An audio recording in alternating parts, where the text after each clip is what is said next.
Ramón Molina de Arelar. Basicamente, pois, imos presentar os resultados da campaña que xa tivéramos anunciado hai uns meses, Vaspicar, relativa pois, o combate das ludopatías pois, no Concello de Santiago mediante intervencións nos diversos institutos que temos na localidade, un pouco pois, coa comunidade na que se moven pois, os adolescentes dentro da cidade. En total participaron algo máis de 1000 alumnos, me parece, non? Alumnos de terceiro e cuarto de ESO, fundamentalmente, de 8 centros educativos, nos que se desenvolveron un total de 48 obradoiros. A campaña adheríronse, ademais, varias entidades, especificamente importantes son as deportivas, pola influencia que teñen as apostas deportivas no acceso xuvenil á ludopatía, 3 sociais e culturais, dúas xuvenís, entre as que supoño que está Itaca, non? A fase inicial da campaña xa tivo lugar en marzo e abril do ano pasado, establecendo as bases do proxecto en relación ao proceso creativo e as ideas. A continuación desenvolveuse esta fase de execución que incluía a propia participación dos alumnos, incluindo a redacción das propias propostas de comunicación para a seguinte parte da campaña, a través dun concurso con diversos premios para incentivar a participación en aula. Ben, eu tampouco quero abundar moito máis, porque eu creo que o máis interesante desta parte da campaña é examinar un pouco e ver cales foron tanto os resultados inmediatos de realizar estas actividades como tamén o que vos como formadores vistes na aula de hacia onde vai avanzando o que é os comportamentos que tenden xa a xerar algunha problemática no ámbito do que estamos falando. Bueno, procedo entón un pouco a explicarvos cal foi o desenvolvemento da campaña, algún dos datos un pouco extraídos dela e algunha das conclusións que dá resposta un pouco agora ao que estaba plantexando Rubén, non? Digamos que a campaña Vaspicar, Mocidade Libre de Apostas, buscaba como obxectivo central sensibilizar a mocidade sobre os riscos dos xogos de azar e concretamente das apostas, vale? Xera, digamos, como o obxectivo central. Para eso a campaña, digamos que identificou 5 ideas forza, non? Primeira idea, o xogo de apostas é ilegal en menores.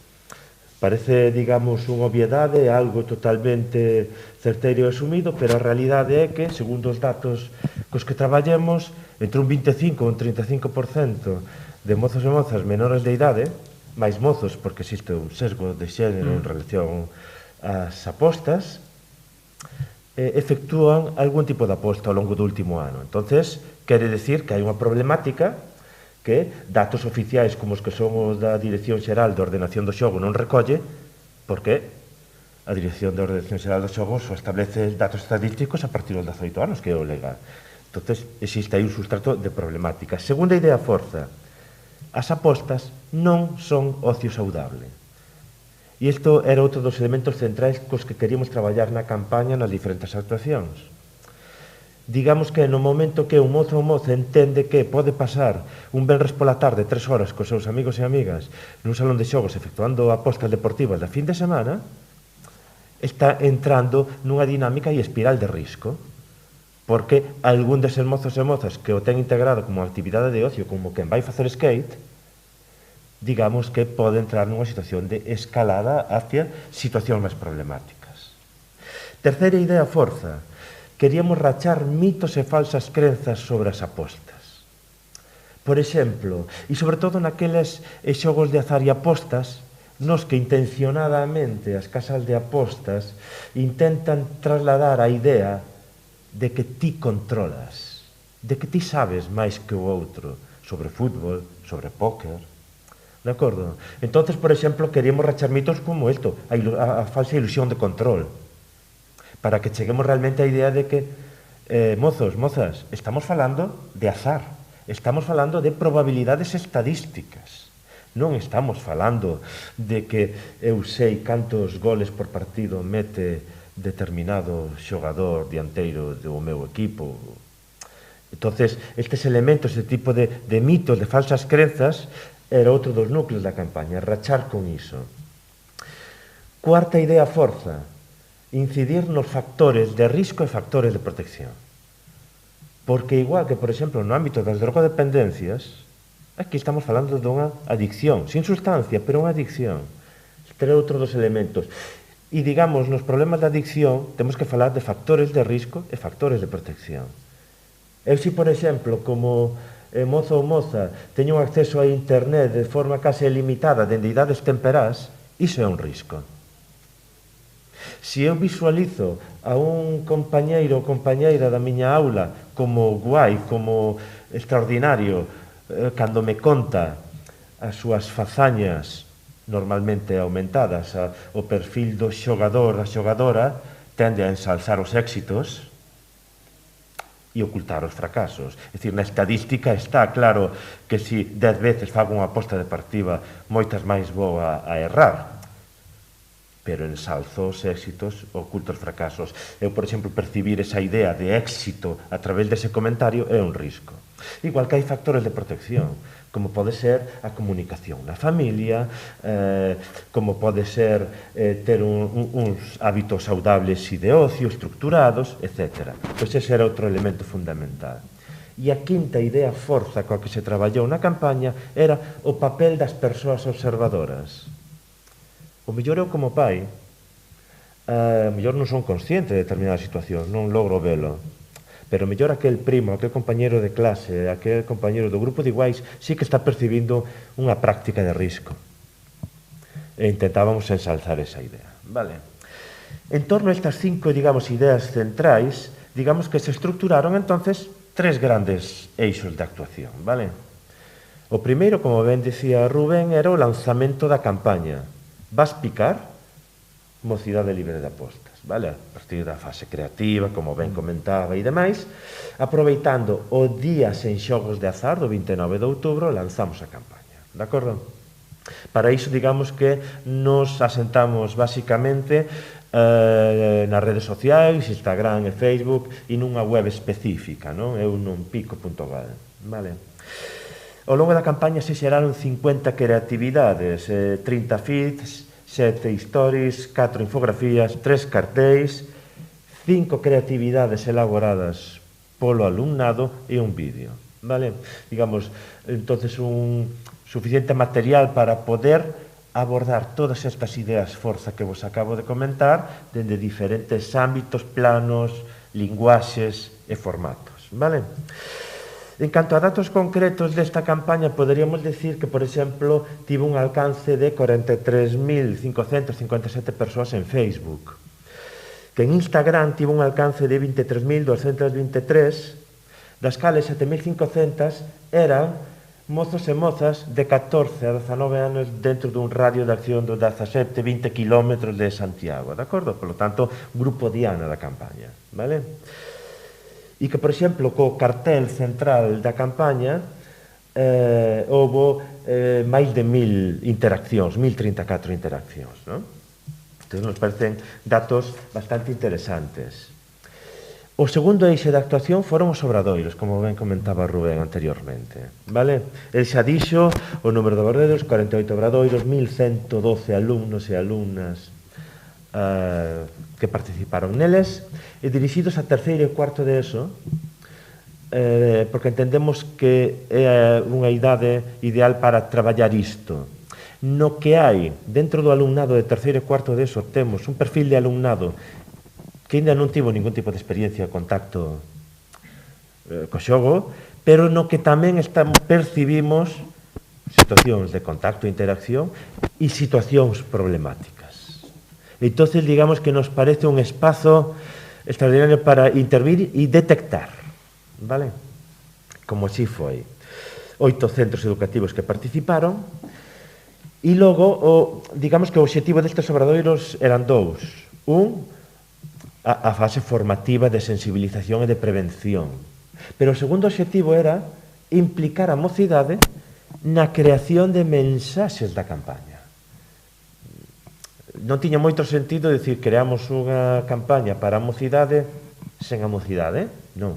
Tiñamos que crear unha estructura, unha liña de mensaxes que tiveran a súa personalidade, o seu... Oi, perdón.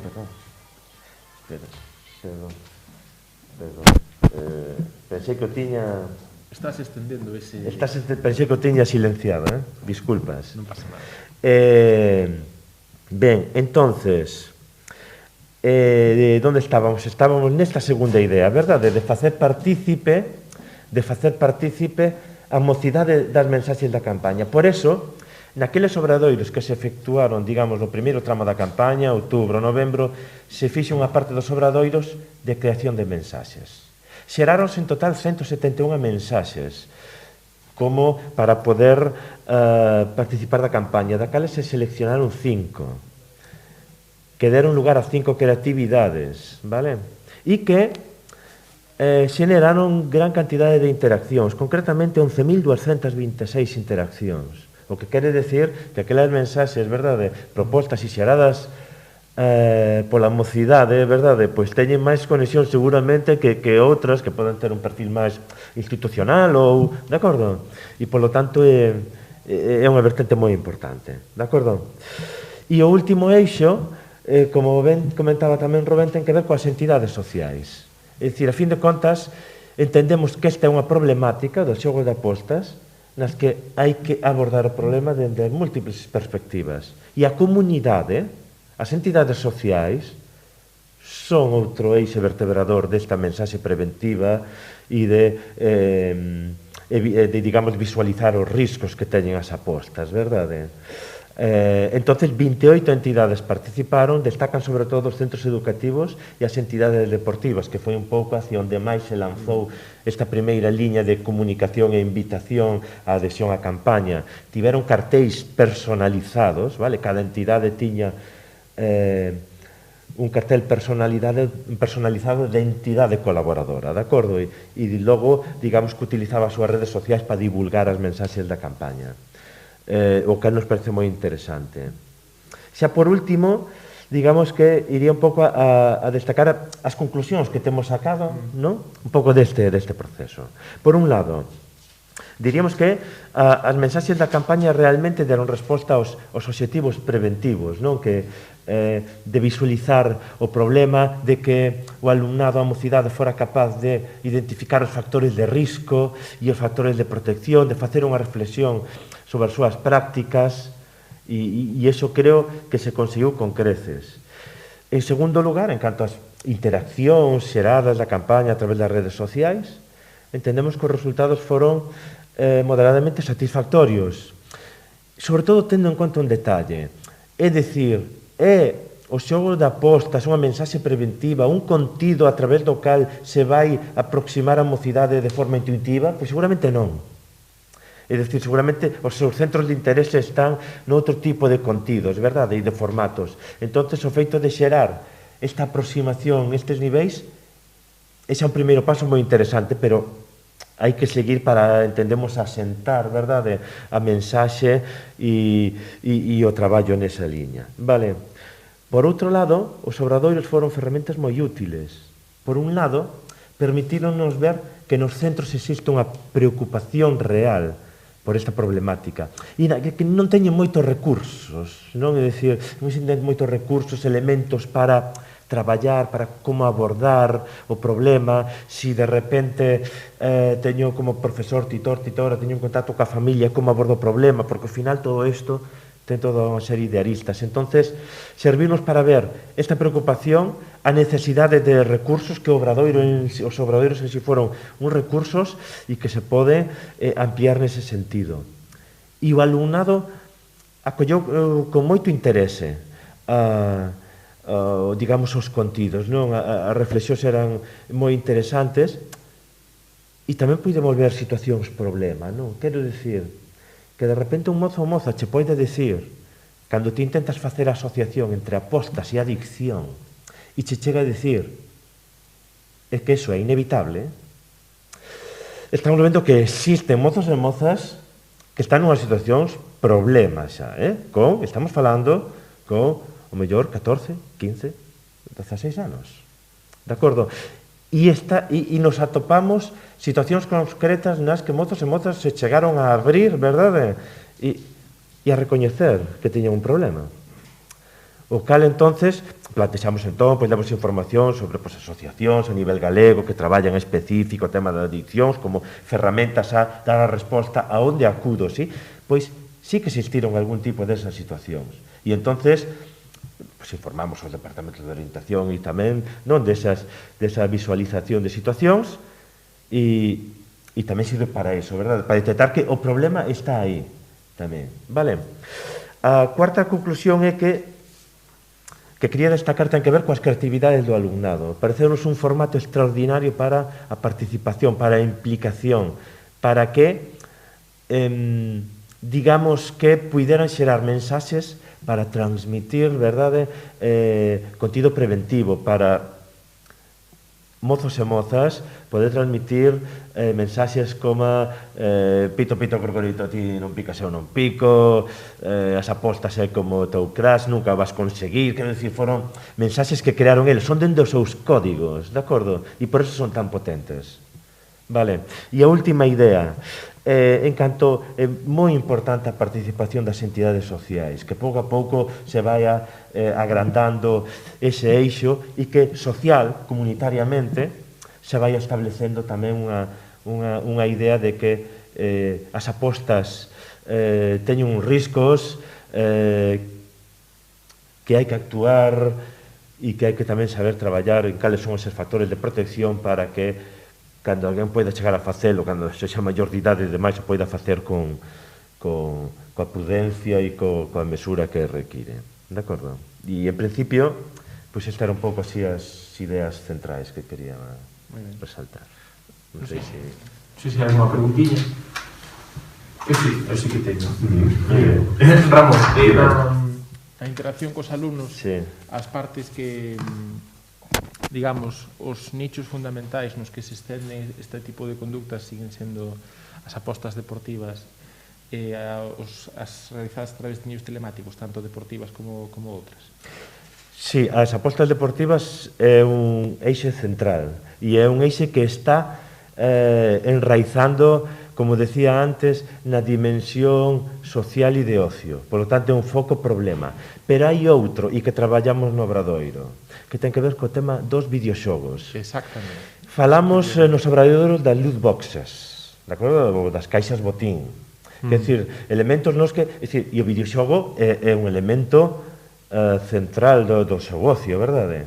Claro, de repente, cando traballábamos con un material audiovisual que invitaba a xerar unha serie de reflexións, e cando de repente din, bueno, é que eu vou pagar 2 euros para ver se me toca no xogo de FIFA, se me toca Messi, Cristiano Ronaldo, Mbappé, un xogador franquicia que vai facer que eu poida avanzar, mellorar e conquistar os campeonatos, e eu vou pagar.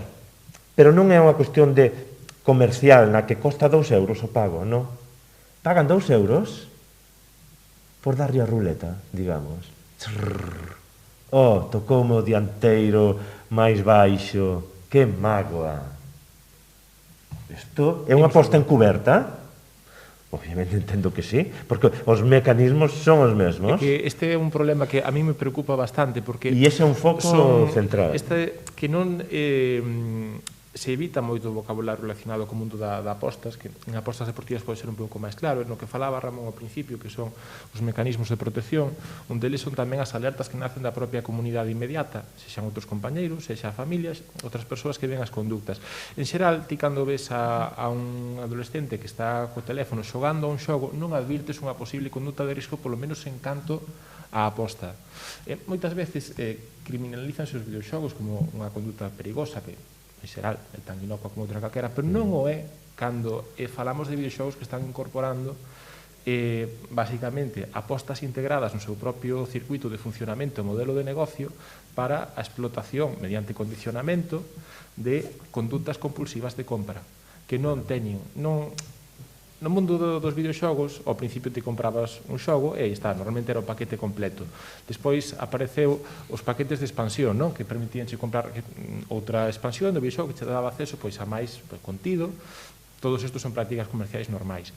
Isto estendeuse sobre todo, aínda que non únicamente, porque empezou tamén a estenderse entre os videoxogos que teñen como plataforma o PC, cando se empezaron a adquirir de forma electrónica, xa non física, as compras integradas de certos beneficios para o xogador dentro do propio videoxogo. E hainos desde xogos que son deportivos, como pode ser do estilo do FIFA, a xogos como Candy Crush, a xogos de tanque, xogo do que sea. Haino en todos os tipos de modelos e hai determinados videoxogos que utilizan ese modelo de explotación que xera conductas que son perniciosas basicamente por condicionamento. Utilizan modelos skinnerianos para iso.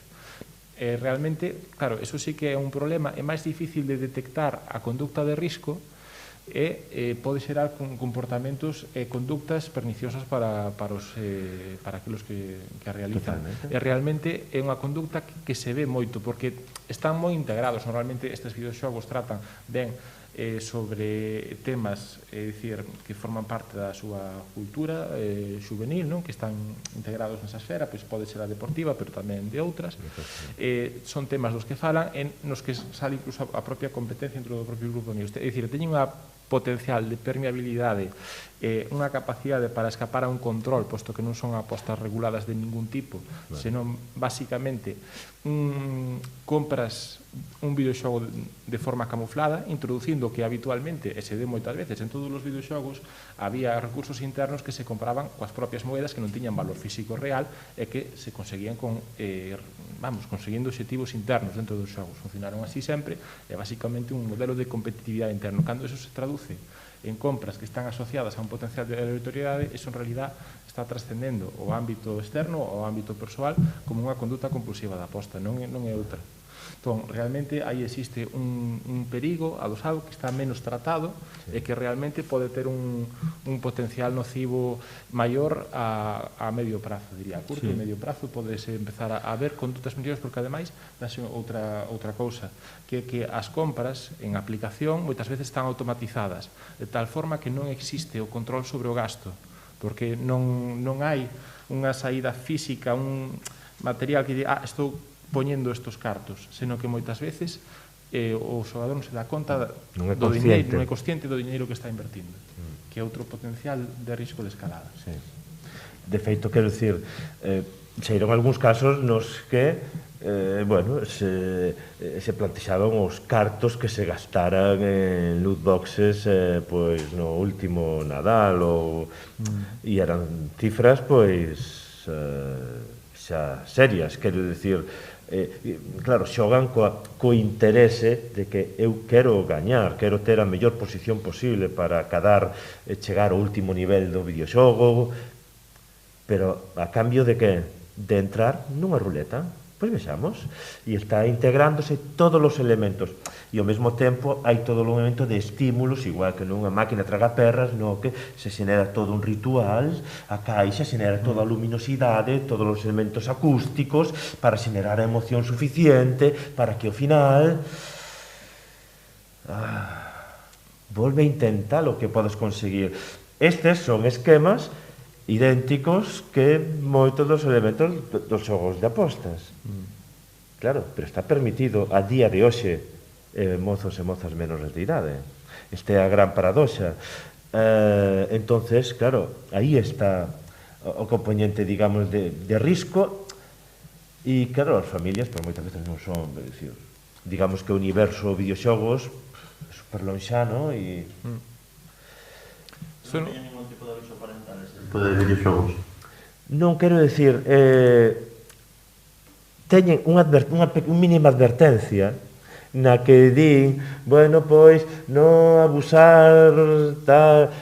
Sí, que aparece durante 2 segundos, ou mellor 3 segundos, é algo ínfimo dentro de todo o escenario de tal. É certo que estaba fai uns meses no Congreso dos Diputados, había unha iniciativa para empezar a legislar as loot boxes, concretamente, igual que no verán pasado xa saleu unha nova lei sobre a regulación das casas de apostas que permitiu que, por exemplo, os equipos de fútbol deixen de publicitar casas de apostas e demais. Agora, sei que está no Congreso o inicio de debate e tramitación un pouco sobre esta materia, as loot boxes concretamente, pero de momento ainda non saiu. Eu estou convencido, porque hai países como Bélxica no que xa están prohibidas en menores de idade. Quer dizer que hai países que xa están legislando. E obviamente eu creo que en breve se vai legislar e se vai a prohibir, pero é un elemento que a día de hoxe, e logo habrá que ver esa legislación, verdade, como se leva a práctica e como, non, si logra ser esa legislación suficientemente eficiente para evitar ou non. Igual que é certo que é ilegal facer apostas sendo menor de idade, pero tes a unha cuarta parte da poboación de 14 a 18 anos que o está facendo en maior ou menor medida. Pois isto será o mesmo. Iso a nivel legislativo, de feito, de lei que ferende é unha das liñas de traballo en Xuventudes Socialistas, tanto nacional como federal. Pero sí que se está empezando a... É relevante. Eso non indica, dicir, isto non é unha cuestión xeral sobre os videoxogos, que hoxe en día é prácticamente un produto cultural. É dicir, non vai incluído en todos, pero sí hai liñas específicas, e como días, trátase en concreto das loot boxes, desta clase de mecanismos que están incluídos en algúns deles e que levan a condutas relacionadas ca ludopatía. Claro, porque o resto, decir, de determinados elementos decorativos dos videoxogos e demais é unha cuestión de consumo. Eu quero ter unha armadura determinada, pois a compra, punto. O problema está cando está asociado á aleatoriedade e teño que darlle unha ruleta para ver se consigo pagando. Exacto. Ese é o problema. Bueno, moi breve porque estamos sí, vale.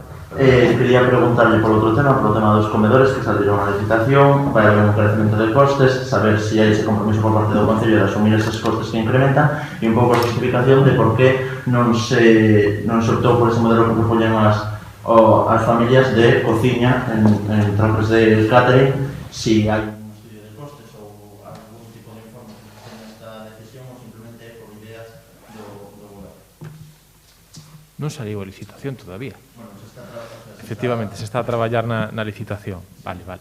É que eu vexo que últimamente están saindo bastantes informacións en prensa, moitas delas non son correctas, por exemplo, sobre o propio precio de menú, que vi unha nova que despois rectificou a Voz de Galicia respecto de que o Concello iba a incrementar os prezos para setembro, que non é certa. Hai unha preparación moi intensa por parte do Departamento para prever económicamente o que supón os custes de comedor, igual que nas obras estamos vendo incrementos fortes por inflación. En comedores escolares xa se prevían polos incrementos de convenio colectivo, que lógicamente se había que adaptar. Vailles afectar tamén a reforma laboral en materia da regulación de como se ordenaba o traballo e sobre todo nas que tiñan un modelo dinámico de servizo, como é o caso de Santiago. E respecto do modelo de servizo, é unha decisión tomada con criterios técnicos e tamén económicos relacionadas con, fundamentalmente, dúas cousas. As necesidades de orden e control e ordenación e coordinación do servizo, que son moitísimo máis complicadas con dúas empresas, e tamén que realmente o problema non é o servizo de comidas, o problema é realmente o servizo de monitorado, que en realidad é a esencia dun servizo que realmente é de conciliación. A esencia dos servizos de comedor escolar son as 4 horas e media de servizo de prestación que se dan aos alumnos de cuidado e de atención. Ese é o núcleo, en realidad, de prestación, a pesar de que é un servicio que leva asociado tamén á prestación dun menú. Ese servizo que é o que leva asociada á gran bolsa de subrogación é realmente o que ten a maior parte da sensibilidade.